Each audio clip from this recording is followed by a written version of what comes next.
If you glance at the bio of our next honoree, you'll think he made a living simply designing and creating structures. And you wouldn't be totally wrong, but Pete Romeo's work goes so much further than steel and concrete. He helped build homes. He helped build lives. Go to the website of the company Romeo developed with 3 other partners, SWBR Architects. Their projects are schools, nursing homes, housing for the disabled, and not just places to live, places to work. SWBR Ventures have produced hundreds of jobs. This is a company that has less than 100 employees, and yet they give back with the volume you'd expect from a company that has 1,000, raising money for cancer research, Golisano Children's Hospital, United Way, the Heart Association, and many more. Pete Romeo has spent a lifetime giving those less fortunate than us, a place to live and a place to work, giving them a chance. For thousands of people, he's left their world a little better than where he found it. Please welcome to the podium, class of 1951, Pete Romeo.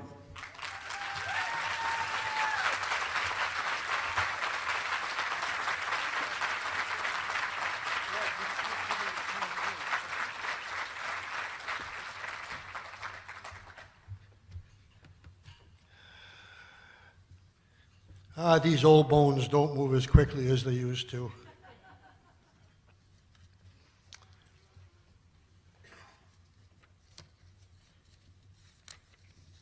Last August, my wife and I downsized from a 5.5 bedroom, 3,100 square foot home to a modest 2-bedroom townhouse at the Legacy at Clover Blossom, in one of their villas.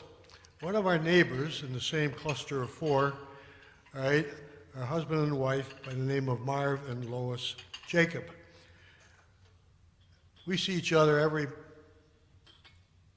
weekday morning except Sunday, all right, for breakfast over at what we call the Big House, all right? And they were aware of the fact that I was on the docket to receive an honorary award at Aquinas. And I was having some real problems and reservations about writing a sincere speech that was brief, to the point, and informative.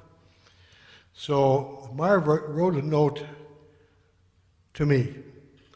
It starts, Peter, since Terry was nervous about getting your speech written, I decided to write it for you. All right, speech enclosed. All right. It's entitled, My Acceptance Speech. Thanks for this award.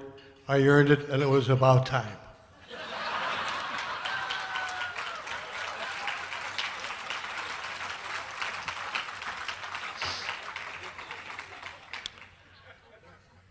Now, continuing that note of a serious message, my wife and I were discussing this before I sat down to write it, and she says, Peter, she said, you need to put together what is commonly referred to as a bikini speech.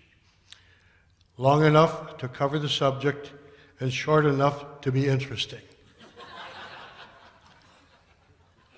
So all of this from a good Catholic girl. On the serious side, I'd like to congratulate my fellow honorees, all right, for this very, very generous award. It was totally unexpected, all right, and I credit my inclusion on this program to my oldest son, right, Peter J., who is sitting out there. There he is. Put your hand up, Peter. All right, he's my oldest son of 6 sons, all right, and 1 daughter, and he's a graduate of Aquinas class of 75. So very, very, very surreptitiously, he did his research.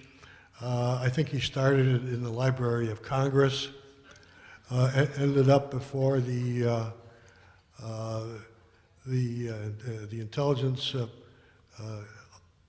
Committee, all right, has had some recent conversations with individuals who are seen every day on the news channels.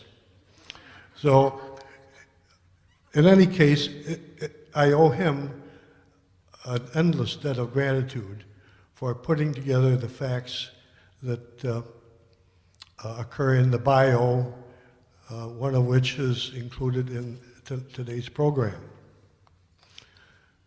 So all my children are here, right? All of my wife, no, my one and only wife is here, right? So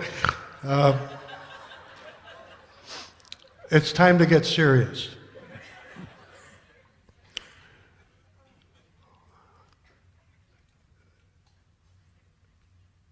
Peter, in the bio that occurs in the brochure, provided supportive client testimonials and relates some of my involvement with community organizations, right, to the awards committee, and extend my gratitude to the committee for deeming me worthy of this award.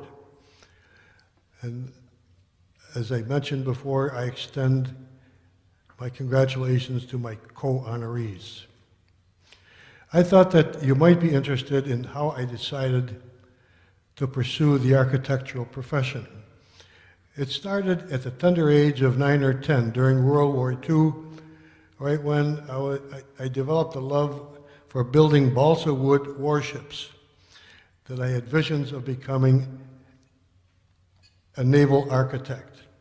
It was natural for a child at that age, regardless of what kind of an upbringing that we had, right, based on all of the serious action that was happening to the east of the Atlantic Ocean and to the west of the Pacific. In my early high school years, it was a common activity directly following the return home from school to change duds and meet at the east end of Wilmer Street to play asphalt baseball or asphalt football. Right? Invariably, a ball would find itself in a neighbor's front yard, sometimes in Eddie Dempsey's, classmate of mine from Blessed Sacrament and Aquinas, right? Or Jimmy Moynihan's, later Bishop of Syracuse, or Leo Ripson's yard. Leo was a retired architect, right, who relished watching the lads play ball from his front yard. One day, I happened to be the retriever in Leo's yard, and he asked me if I was interested in what an architect does for a living. I responded, "Yes, Leo," and he proceeded to show me his basement drafting room after the game.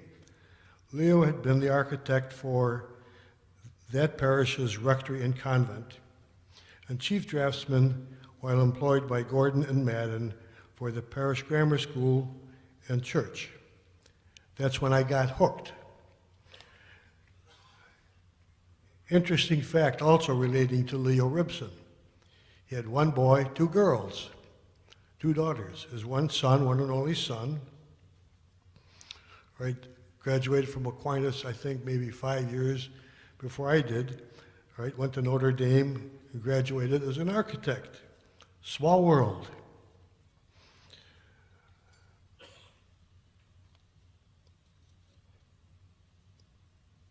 Also in my graduating class from Aquinas was another gentleman, very, very talented guy, right, now deceased, by the name of Bob Macon.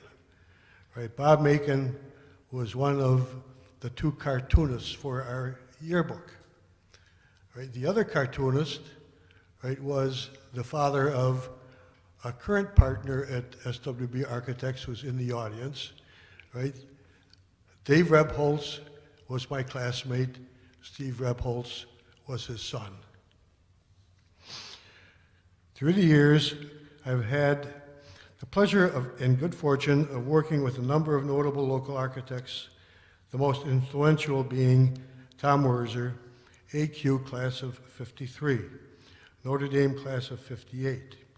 He joined the firm of Bohackett and Flynn early June of 58, and I early September of that year.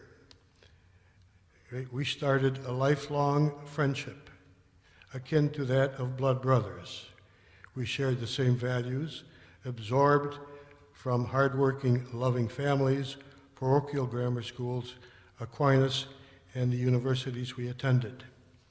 We raised families in parallel, co-captained by wives of the same Christian ideals. By the way, I met mine on a blind date through Dick Carr, a Blessed Sacrament and Aquinas classmate. The occasion was Nazareth High School 1952 senior prom. He invited me to be a blind date for his date. I agreed. All right? So what a team, all right? We will soon be married 61 years, 7 children, and numerous, thank you, and thanks Terry, Marietta, my wife, and numerous grandkids and great-grandkids. Which career is the most outstanding? I don't know how I can arrive at an answer. Both were of equal success. All right, the forces hands on each of my 2 shoulders. You know who the force is. I would be remiss if I failed to thank those clients for their lifelong trust in my ability to serve them and catalyze the achievement of their goals and dreams. We were born to serve others. Last but not least, I need to share with you the camaraderie of a small surviving group of the class of 51, still known within the stellar and unique group of Aquinas Illuminati, right, as the Magnificent Seven, right, organized by the hand of the Holy Spirit for the purpose of convening a 40th reunion. Since that event, we have seen the departure to that better place, right, of Frank Riedman, Jerry Paradis, Father Paul Freemesser, and Dick Gensler. The nefarious reputation of the survivors has mysteriously attracted other classmates, roughly 6, to participate in the monthly meet and eat lunches. All right, what's interesting is that we sit at one large table, right, with 8 or 10, right, and there are normally no less than 4 separate conversations, all right? And based on our relative age, all right, and natural infirmities, all right, I think three-quarters of us wear hearing aids, and maybe one of those actually works. So as you approach those ripe old years, all right, be realistic, accept the realities of aging, all right, and have a ball. So another parting shot. Wow, sounds like the 4th of July. I had sent an invitation to attend tonight's grand affair to the senior partner at SWB Architects, a fine gentleman by the name of Dave Beinetti, Beinetti. Those of you who are old enough might remember his father George, who was the president of Rochester Telephone when it was Rochester Telephone. All right, so in any case, there's a table of sub-retirees from that firm who are on the far side of the room. They've always been on the far side, all right? It's Kathy Kaminsky, Towner, right? Bud Knapp. All right, I won't call him by his real first name because he'll cower. All right, and Steve Rebholz, who is currently active within the firm. Steve Rebholz's father, right, is a classmate of mine here, class of 51. And he was the other cartoonist, all right, who helped produce our 1950 class of 51 yearbook. So it's a small world, Charlie Brown. It gets smaller and smaller, all right, and I wish all of you an extended span of life, because it can be fun the older you get. So thanks for your attention, and thanks for this honor. Bye now.